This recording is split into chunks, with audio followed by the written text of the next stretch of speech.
Hello, I am Sam Yogi.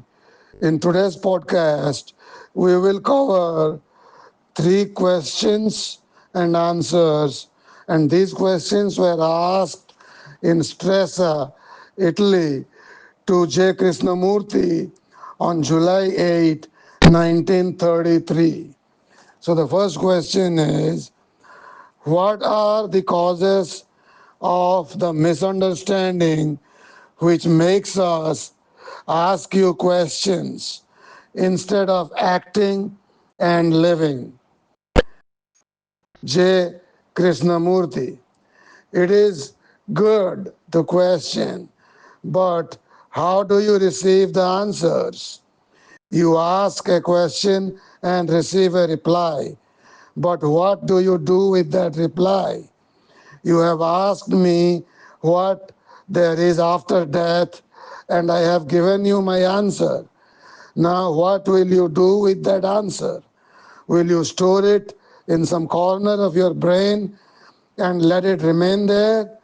You have intellectual granaries in which you collect ideas that you do not understand, but which you hope will serve you in trouble and sorrow. But if you understand, if you give yourself heart and mind to what I say, then you will act. Then action will be born of your own fullness. Now, there are two ways of asking a question. You may ask a question when you are in the intensity of suffering, or you may ask a question intellectually when you are bored and at your ease. One day you want to know intellectually, another day you ask because you suffer and want to know the reason for the suffering. You can really know only when you question in the intensity of suffering, when you do not desire to escape from suffering, when you meet it face to face. Only then will you know the value of my answer, its human value for man. The second question, exactly what do you mean by action without aim?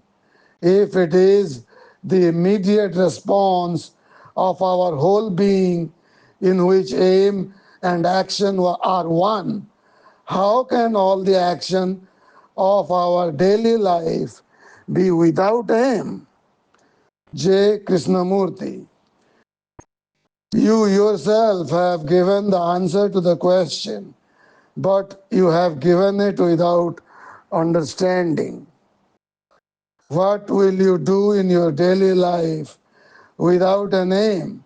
In your daily life, you may have a plan, but when you experience intense suffering, when you are caught in a great crisis that demands immediate decision, then you act without aim. Then there is no motive in your action because you are trying to find out the cause of suffering with your whole being. But most of you are not inclined to act fully. You are constantly trying to escape from suffering. You try to avoid suffering. You do not want to confront it. I shall explain what I mean in another way. If you are a Christian, you look at life from a particular point of view. If you are a Hindu, you look at it from another angle. In other words, the background to your mind colors your view of life, and all that you perceive is seen only through that colored view. Thus, you never see life as it really is. You look at it only through a screen of prejudice, and therefore your action must ever be incomplete. It must ever have a motive. But if your mind is free from all prejudice, then you meet life as it is. Then you meet life fully, without the search for a reward or the attempt to escape from punishment. The third question: what is the relationship between technique and life? And why do most of us mistake the one for the other? J. Krishnamurti: life, truth, is to be lived, but expression demands a technique. Now, in order to paint, you need to learn a technique. But a great artist, if he felt the flame of creative impulse, would not be a slave to technique. If you are rich within yourself, your life is simple. But you want to arrive at that complete richness through such external means as the simplicity of dress, the simplicity of dwelling through asceticism and self discipline.